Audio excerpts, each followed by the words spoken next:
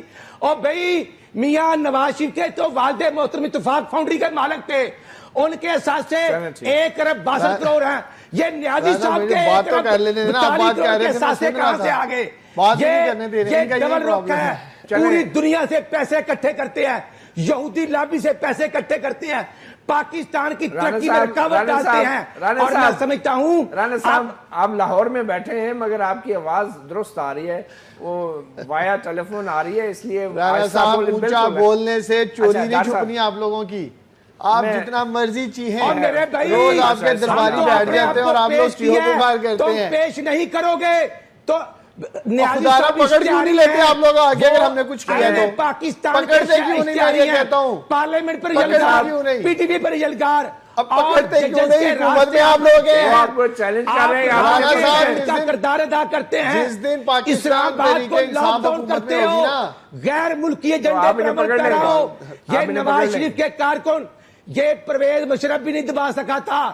انشاءاللہ مجھے ایک منٹ صاحب بولنے دیں.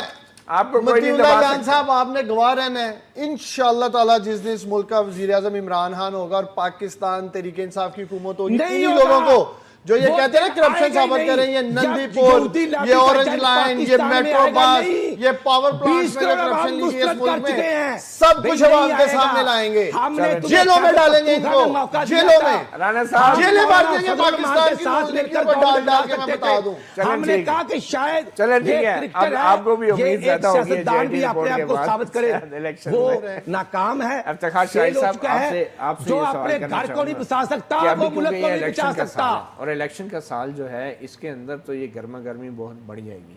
تو آپ سمجھتے ہیں کہ سپریم کورٹ کا فیصلہ جو بھی آئے گا اس کا براہ راست کوئی آپ کے خیال میں الیکشن پہ اثر پڑے گا, یا یہ اس کو ایک سیاسی فیصلے کے طور پہ دیکھا جائے گا اور پاکستان کی جو انتخابی سیاست ہے اس پہ کوئی فرق نہیں پڑے گا؟ نہیں, میرا نہیں خیال کہ ایسا نہیں ہوگا. اب میڈیا ہے, سوشل میڈیا ہے, میرے خیال میں لوگ کافی کچھ چیزیں دیکھ رہے ہوتے ہیں.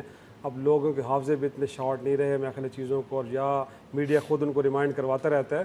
تو میں نہیں سمجھتا ہوں, بلکہ اس فیصلے کے بڑے دور اثرات ہوں گے.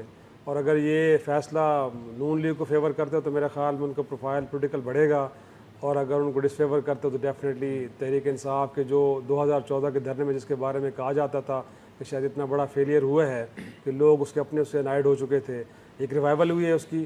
اور اگر آج فیصلہ ان کے فیور میں آ جاتا تو میرے خیال میں تحریک انصاف کے لیے بہت ون ون سچویشن ہوگی.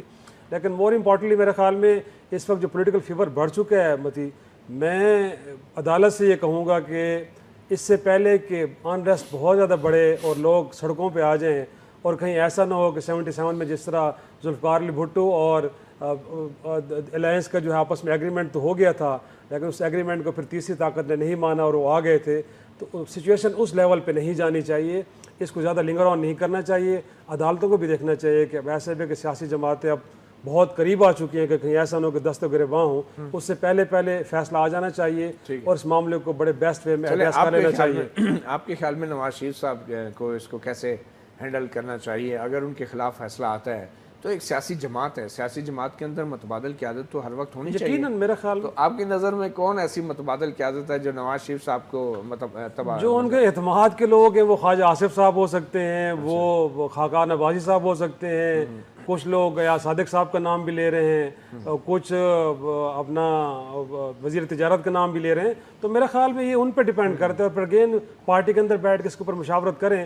لیکن مور امپورٹنٹلی جو JAT کے اوپر ضرور انہوں نے اعتراضات کیے ہیں, انٹیلیجنس اداروں کے لوگوں کا وہاں پہ موجود ہونے پہ بھی اعتراض کیے ہیں, فائنڈنگس کے اوپر بات ہونی چاہیے. متی اگر فائنڈنگز ایسی ہیں کہ جن کو آپ ریفیوٹ کر سکتے ہیں تو ریفیوٹ کریں, ورنہ ان کو ایکسیپٹ کریں, اور مارل گراؤنڈس کے اوپر اور لیگل گراؤنڈس کے اوپر میک شفٹ ارینجمنٹ. کوئی ایسے نام بھی ہو سکتے ہیں کہ جس پہ PTI کہے کہ نواز شریف ہی ٹھیک تھے؟ میرا خیال میں خواجہ آصف صاحب ہیں شاید, یا صادق ہیں, یا پرویز رشید صاحب. پرویز رشید صاحب بھی یہ کہہ سکتے ہیں بالکل. وہ ان پہ صرف تحریک انصاف خواجہ آصف منظور ہے آپ کو؟ دیکھیں یہ خواجہ آصف صاحب منظور ہے؟ میرا خیال ہے کہ خواجہ آصف جو ہیں وہ ان کے اپنے گھر والوں کو منظور نہیں ہوں گے. جس طرح کی وہ آپ اس پہ لذت تحریک چلائیں گے؟ مقصد یہ ہے کہ وہ جس طرح کی زبان پاکستان کی عورتوں کے لیے بولتے ہیں اور اس سے تو ایسی لگتا ہے کہ گھر میں بھی ایسی گفتگو ہوتی ہوگی, تو اس لیے تو وہ گھر والوں کو قبول نہیں ہے. اگر آپ اس پہ آئیں گے تو پھر بہت سی دوسری طرف بات نکل جائے گی. رانا صاحب, مطیع اللہ صاحب, میں آپ کی پارٹی میں, رانا رانا صاحب آپ کی پارٹی جو ہے ماشاءاللہ بہت بڑی پارٹی ہے, تیسری دفعہ حکومت میں آئی ہے. آپ کی پارٹی میں کوئی چین آف کمانڈ ہے؟ نواز شریف کے بعد کون ہے؟ میں سمجھتا ہوں کہ الحمدللہ ہماری پارٹی قائد محترم میاں نواز شریف کی قیادت میں متحد ہے. ٹھیک ہے, کارکنوں سے لے کر متحد تو ہے. مجھے تھوڑا سا وہ اپنی پارٹی کا سٹرکچر بتا دیں کہ نواز شریف صاحب کے بعد کون آتا ہے. میں سمجھتا ہوں کہ نواز شریف صاحب الحمدللہ ہماری پارٹی کے مرکزی مسلم لیگ کے صدر ہیں. نواز شریف کے بعد نواز شریف ہے اور پھر نواز شریف ہے اور پھر نواز شریف اور پھر نواز شریف ہے. میں سمجھتا ہوں کہ الحمدللہ میاں نواز شریف صاحب 5 سال بطور پرائم منسٹر انشاءاللہ یہ ٹنور پورا ہوگا. یہ کسی سیاسی بے روزگار کو روزگار نہیں ملے گا. اور مجھے پتا ہے کہ خان صاحب سیاسی طور پر بخلاتے ہیں. خان صاحب دیکھتے ہیں کبھی دائیں کبھی بائیں اور کبھی نریندر مودی سے جا کر ملاقاتیں کرتے ہیں. ڈاکٹر صاحب اب جلدی سے بتا دیں. میں عرض کرنا چاہتا ہوں کہ ان کو کچھ نہیں ملے گا. ہم تو بھگت رہے ہیں. رانا صاحب ایک سیکنڈ, ہم آئینی سہارا لے سکتے تھے, رانا صاحب آپ سوال سن لے سکتے تھے. میاں نواز شریف صاحب نے جے آئی ٹی کے ہر حکم کو پر تعمیل کی ہے. آپ نے جس سوال کا جواب نہیں دیا وہ سوال میں عثمان ڈار سے کر رہا ہوں. عمران خان کے خان صاحب کی بات چین آف کمانڈ میں سمجھتا ہوں کہ ڈار صاحب تو بکھلا گئے ہیں. رانا صاحب ایک سیکنڈ, جو نیازی صاحب کی بکھلاہٹ ہے ان کو رات کو سوئے میں بھی نواز شریف نظر آتے ہیں. اچھا رانا صاحب, رانا صاحب مجھے یہ بتائیں, سوال لے لیں. رانا صاحب مضبوط ہوا ہے, رانا صاحب ادارے مضبوط ہوئے ہیں, سی پی آئی کے منصوبوں پر عمل ہوا ہے, گوادر پورٹ بنی ہے, آج بجلی پیدا ہو رہی ہے نا. رانا صاحب, خان صاحب پریشان ہیں. اچھا رانا صاحب نواز شریف صاحب کے بعد کون ہے؟ نوجوانوں کے لیڈر سمجھتے تھے. رانا صاحب نواز شریف صاحب کے بعد کون ہے؟ زندگی گزرتی نظر آ رہی ہے. نواز شریف صاحب کے بعد کون ہے کہ پارٹی میں؟ کچھ نہیں ملے گا. رانا ارشد صاحب آئین کا سہارا. رانا ارشد صاحب پارٹی میں کون ہے نواز شریف صاحب کے بعد؟ نام لیں آپ. چین آف کمانڈ کیا ہے آپ کی پارٹی کی؟ میں سمجھتا ہوں کہ الحمدللہ شریف فیملی, میاں نواز شریف کی قیادت میں شریف فیملی, ہمارے تمام سی ڈبلیو سی کے ممبر, ہم سب کارکن ہیں. ہمارا لیڈر نواز شریف ہے جو پاکستان سے پیار کرنے والا ہے, جس نے ایٹمی دھماکے کیے اور 2013 کے الیکشن میں عمران خان صاحب کے پاس بڑی گالا بھی گئے تھے کہ آؤ خان صاحب قوم کی خدمت کریں, لیکن خان صاحب نے وعدہ کیا اور بیرونی رانا صاحب ایک سیکنڈ پلیز, اس کی طرف بھاگ گئے. رانا صاحب کوئی نہیں سن رہا آپ کو, ایک سیکنڈ. جی عثمان ڈار صاحب, عمران خان صاحب کے بعد کون ہے چین آف کمانڈ؟ ہمارا ایک الیکٹورل سسٹم ہے, فری اینڈ فری. ابھی الیکشن نمبر 2 کون ہے؟ نام لے لیں. نمبر 2 تو ویسے تو وائس چیئرمین شاہ محمود صاحب ہیں, پھر جہانگیر صاحب ہیں, بہت سارے دیگر لوگ ہیں, لیکن ایک عمران خان صاحب کے بعد شاہ محمود قریشی ہیں. ورکرز عمران خان کے بعد کون ہے؟ پاکستان تحریک انصاف کے ورکرز ڈیسائیڈ کریں گے نیکسٹ کون ہے. اچھا آپ کے پاس بھی کچھ نہیں ہے, ان کے پاس بھی کچھ نہیں ہے. ہمارا تو الیکٹورل سسٹم ہے, ٹھیک ہے, الیکٹورل سسٹم سارے ہیں جیسا پاکستان میں. اپنا اپنا کے رحمان سے تمام مہمانوں کا بہت شکریہ. رانا محمد ارشد, افتخار شاہد صاحب, عثمان ڈار صاحب. ابھی سپریم کورٹ میں 17 تاریخ کو جو سماعت ہوگی اس میں صورتحال کچھ مزید واضح ہو جائے گی. کتنا وقت لگے گا, کتنا ٹائم لگے گا, اور کیا وزیر اعظم نواز شریف جو ہیں اپنے عہدے پہ برقرار رہ سکیں گے یا نہیں. اپنا گریبان سے اتنا ہی. مطیع اللہ جان کو اجازت دیجیے. اللہ حافظ.